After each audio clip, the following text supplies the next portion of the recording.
The first time I died, I thought it was just another Tuesday. I was sitting in Professor Henderson's Advanced Organic Chemistry class, room 237, third floor of the Whitman Science Building.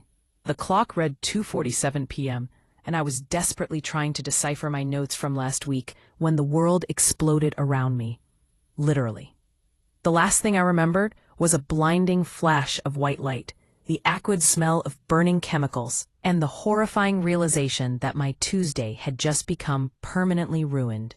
Then, I woke up. Same desk, same uncomfortable plastic chair, same clock reading 2:47 p.m., same Professor Henderson droning on about molecular structures like he hadn't just witnessed his entire classroom get incinerated. What the hell? I whispered, looking around frantically. Every face was exactly where it had been. Jenny Morrison was still texting under her desk. Marcus Chen was still sleeping with his mouth open. And Avery Mast, the quiet guy who always sat 2 rows behind me, was still scribbling notes with an intensity that suggested he actually understood what Henderson was saying. Lucky him. The second time I died was worse because I knew it was coming. I tried everything, screaming, running for the door, pulling the fire alarm. Nothing worked. At exactly 2:52 p.m., the lab equipment would overheat, the chemicals would react, and boom. Goodbye, Lily Bright. Hello, 2:47 p.m. By the 10th loop, I'd moved past panic into scientific curiosity. What was causing this? Was it something in the lab? A gas leak? A chemical reaction gone wrong? I started paying attention to every detail, every sound, every movement. By the 20th loop, I'd moved into the acceptance stage. Well, not acceptance exactly, more like resigned fury. It was during loop 23 that I made my first real mistake, or breakthrough, depending on how you looked at it. Don't touch that! I screamed at Marcus Chen, who was about to knock over a bulker of something that definitely shouldn't be on the floor. He jumped, startled. So did half the class. But more importantly, so did Avery Mast, who looked up from his notes with sharp, intelligent eyes that seemed to see right through me. P.S. How did you know he was going to do that? Avery asked quietly after class, catching up with me in the hallway. I froze. In all my loops, no one had ever questioned me. They just died and reset like everyone else. Lucky guess, I offered weakly. He studied me for a long moment. Lily, right? You're in my quantum physics class. You missed the exam last week. I was busy dying repeatedly, I muttered, then caught myself. I was sick. Right. He didn't look convinced. Look, this might sound crazy, but something weird is happening in that classroom. I've been having these dreams. The building exploded. Loop 24 began with me staring at Avery Mast in horror. He was already looking at me, his expression a mixture of confusion and recognition. This has happened before, he said quietly.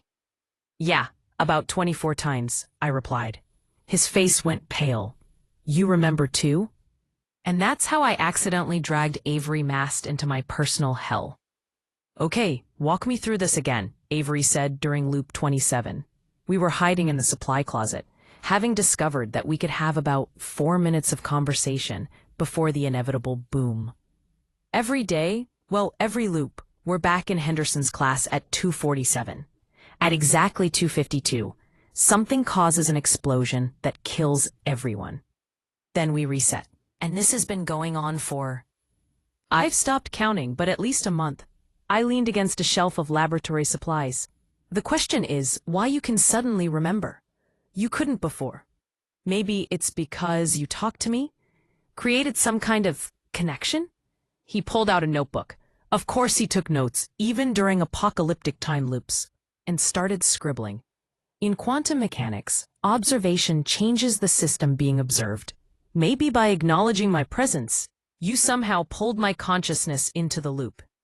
Great, so this is my fault. Hey, at least now you're not alone. He gave me a surprisingly worn smile. Besides, 2 hands are better than 1. We can figure this out.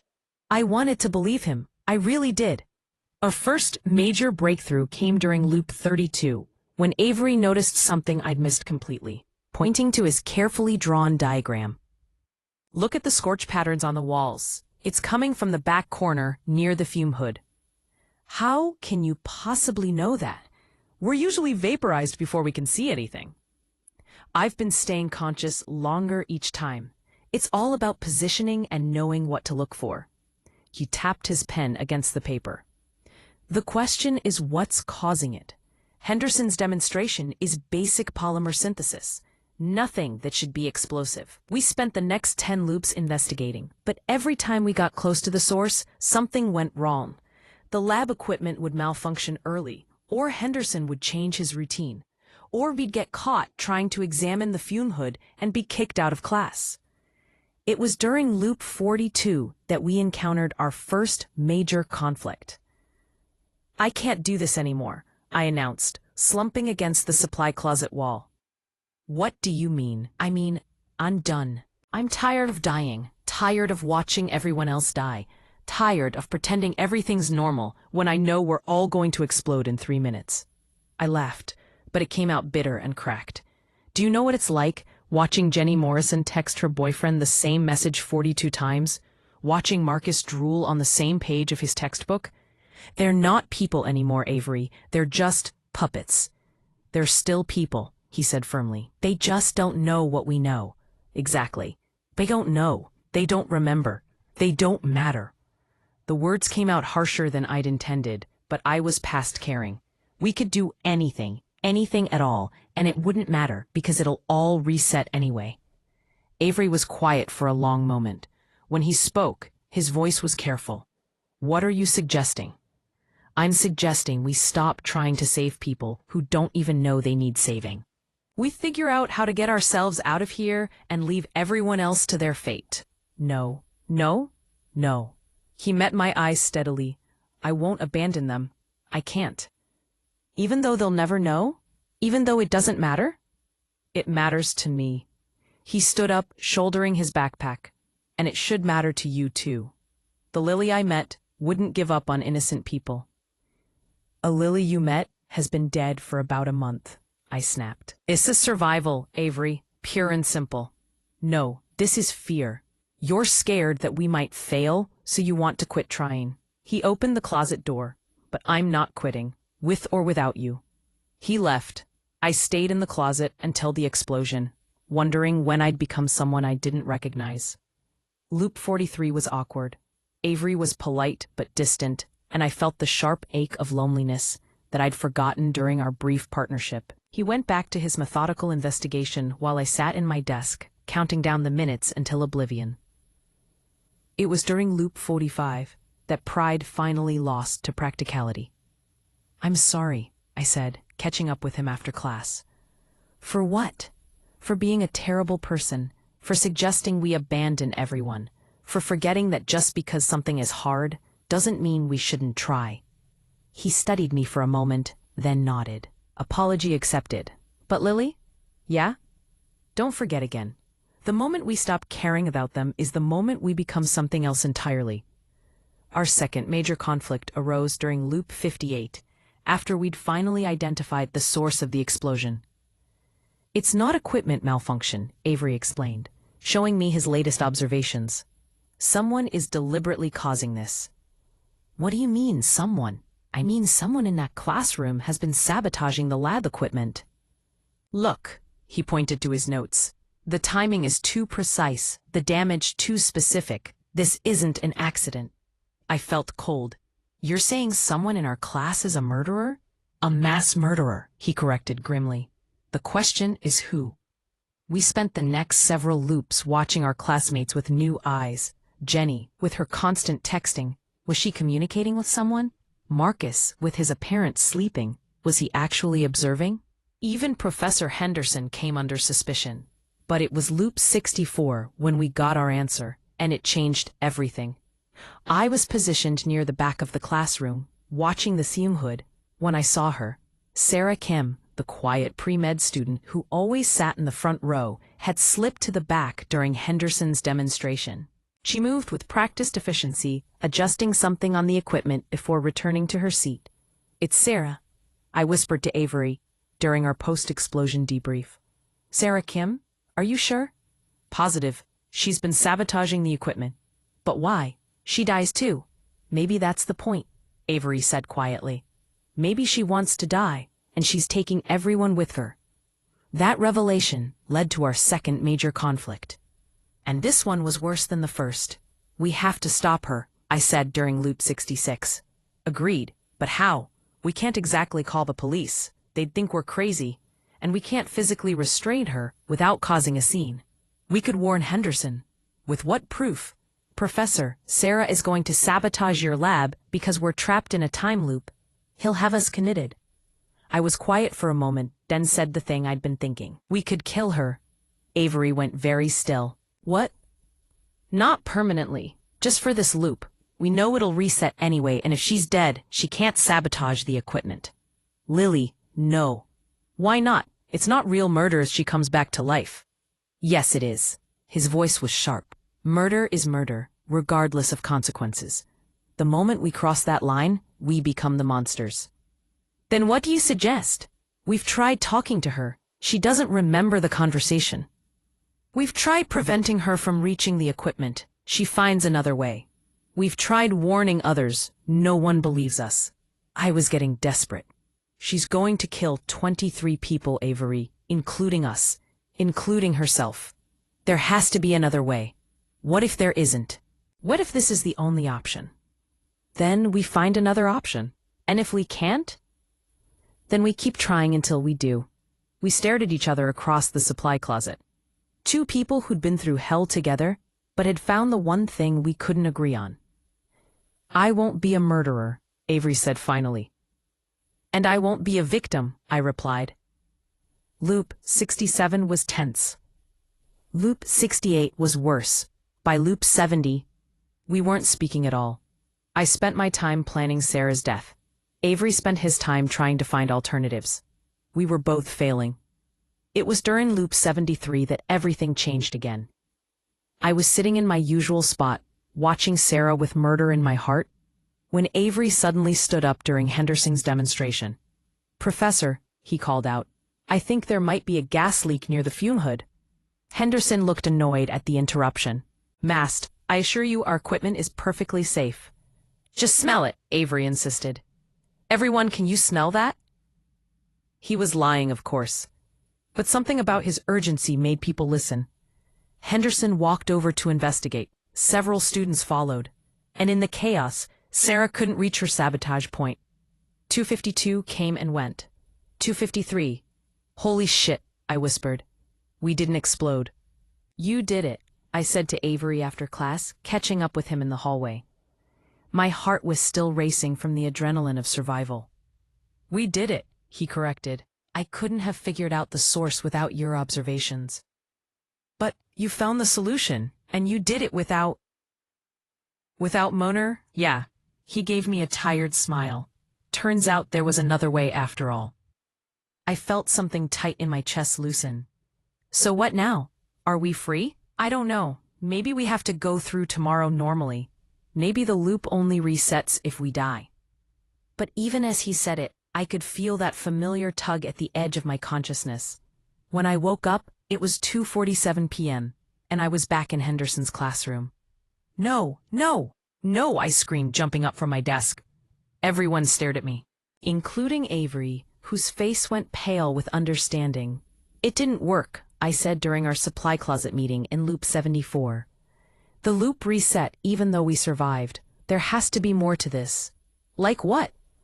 Maybe preventing the explosion isn't enough. Maybe we have to solve the underlying problem. You mean Sarah? I mean whatever drove Sarah to this point. People don't just decide to commit mass murder for no reason. I wanted to argue, but he had a point. So what, we become her therapists, figure out her tragic backstory? If that's what it takes. The next 20 loops were dedicated to Sarah Kim, and what we discovered was heartbreaking. She was failing organic chemistry. Her pre-med dreams were crashing down around her.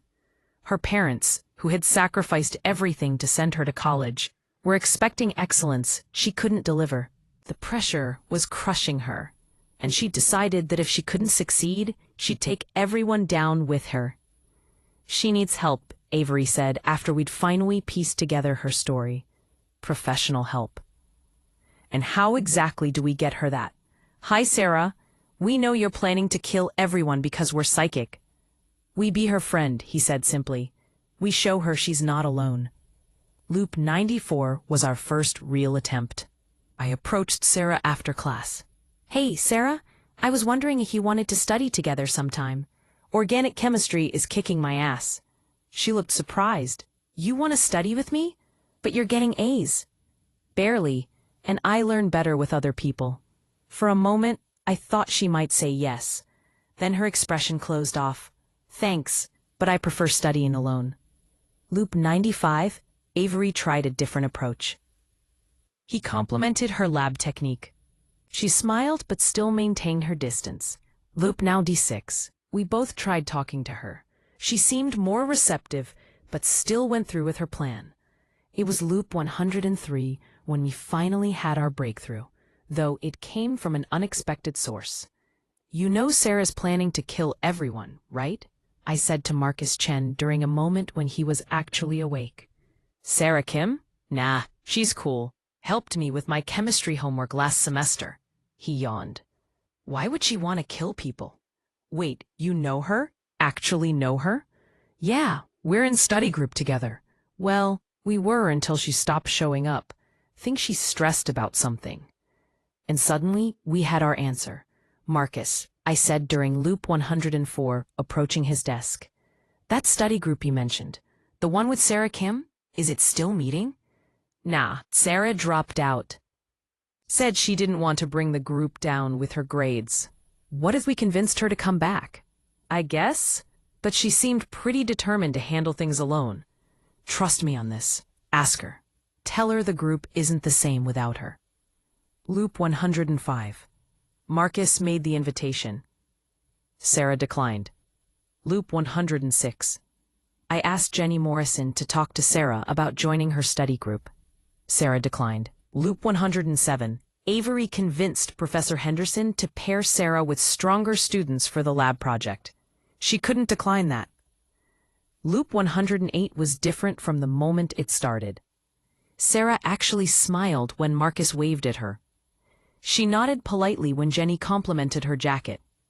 And when Avery offered to share his notes, she accepted gratefully.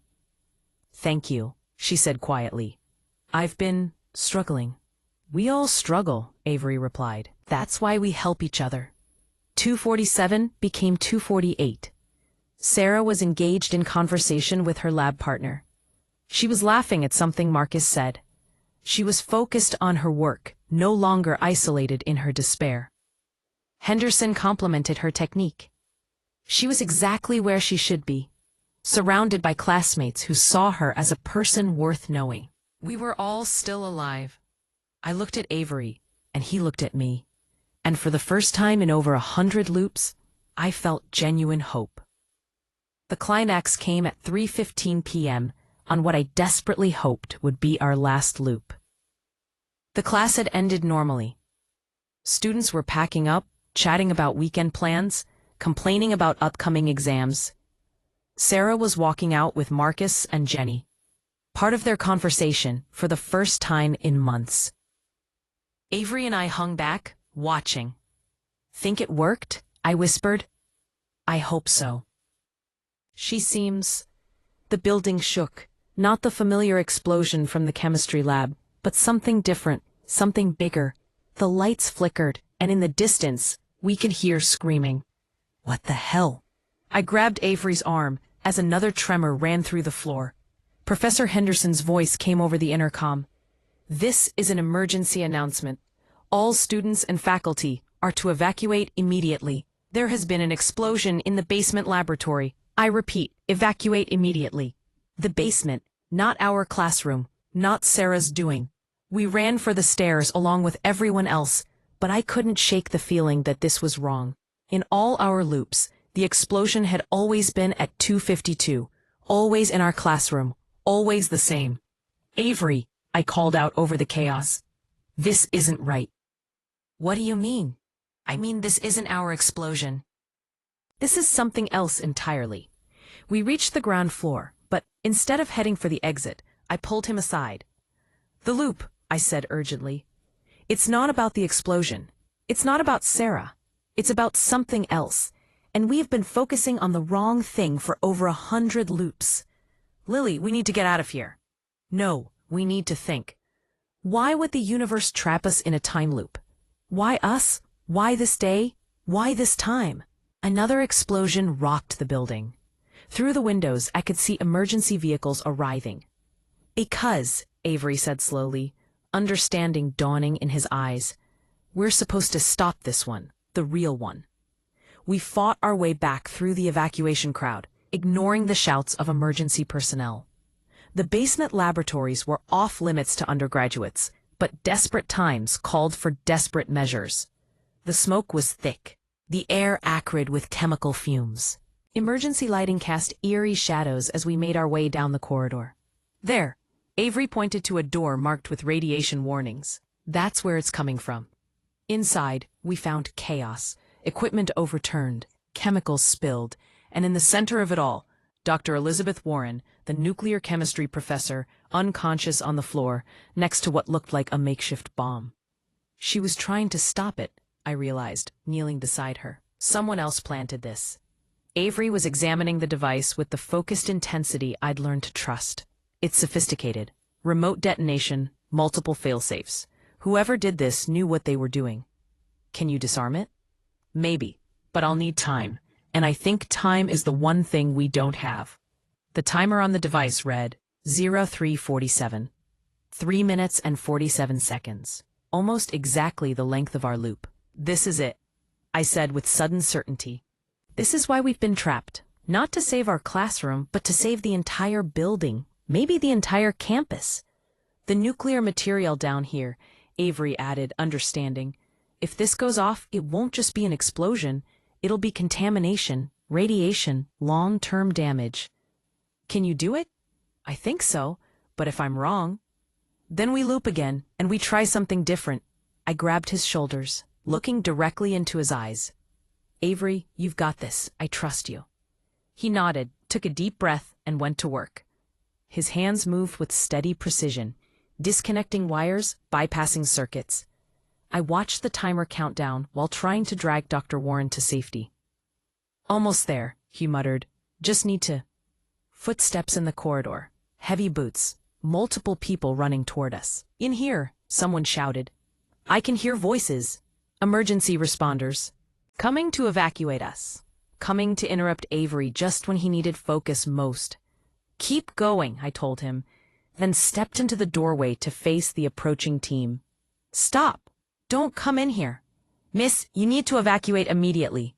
There's a bomb. My friend is disarming it. If you interrupt him, everyone dies." The lead responder, a woman with captain's stripes, looked past me to where Avery was working. "Is he qualified?"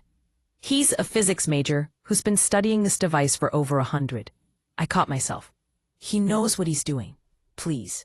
"Almost there." Avery's voice was tight with concentration. "Got it." The timer stopped at 0.007. For a moment, nobody moved. Then Avery sat back on his heels, sweat dripping down his face. "Is it?" I asked. Disarmed. Completely safe. Period. The emergency responders rushed in, securing the device and checking on Dr. Warren. In the chaos that followed, statements to police, questions from FBI, medical checks for radiation exposure, Avery and I found ourselves alone in a hospital waiting room. "So," I said eventually, "think the loop is broken?" Only one way to find out. We sat there as the sun set outside the windows, watching the clock tick past every familiar milestone. 2:47 came and went. So did 2:52 and 3:15, and every other time that had once spelled doom. Finally, impossibly, it was midnight. "We did it," Avery said softly. "We did it," I agreed. Then, because I had to ask, "Do you think we'll remember? Tomorrow, when this is all over, will we remember the loops?" "I hope so," he said. "After everything we went through, everything we learned, it would be a shame to forget." "Even the bad parts?" "Even when I wanted to give up, when I suggested abandoning everyone, especially those parts, they remind us who we don't want to become." The next morning, I woke up in my own bed, in my own apartment, and it was Wednesday, October 23rd, a day I'd never lived before. My phone buzzed with a text from an unknown number. Coffee? I remember everything. I smiled, typing back. Absolutely. We have a lot to catch up on. Because we did. We had a friendship forged in impossible circumstances, tested by moral conflicts, and proven strong enough to save lives. We had Sarah Kim, who would never know how close she'd come to disaster, but who was now surrounded by people who cared about her. We had classmates who would go on living their lives unaware that they'd been saved by two students who refused to give up. And we had tomorrow, and the day after that, and all the days that followed. Each one new, each one unrepeatable, each one precious in its linear, mortal progression. The loop was broken, but what we'd built inside it would last forever. 6 months later, Avery and I were sitting in our usual coffee shop, working on our senior theses. Sarah Kim had joined our study group and was acing her classes. Marcus Chen had discovered he was actually quite intelligent when he stayed awake. Jenny Morrison had started dating her texting buddy. They were sickeningly happy together.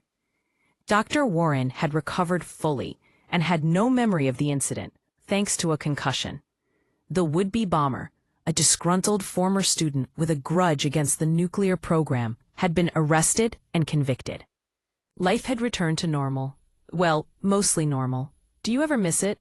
I asked Avery, looking up from my chemistry textbook. Miss what, dying repeatedly? Miss knowing what was going to happen. Miss having all the time in the world to solve problems. He considered this seriously, as he considered everything. Sometimes. But then I remember that time isn't really infinite. It just felt that way because we were trapped. The truth is, every moment is precious, precisely because it doesn't repeat. Very philosophical, Mast. I have my moments, Bright. I smiled, returning to my studies. Outside, students walked by on their way to classes they'd attend once, have conversations they'd never repeat exactly the same way, make choices that would matter because they couldn't be undone. It was beautiful, really.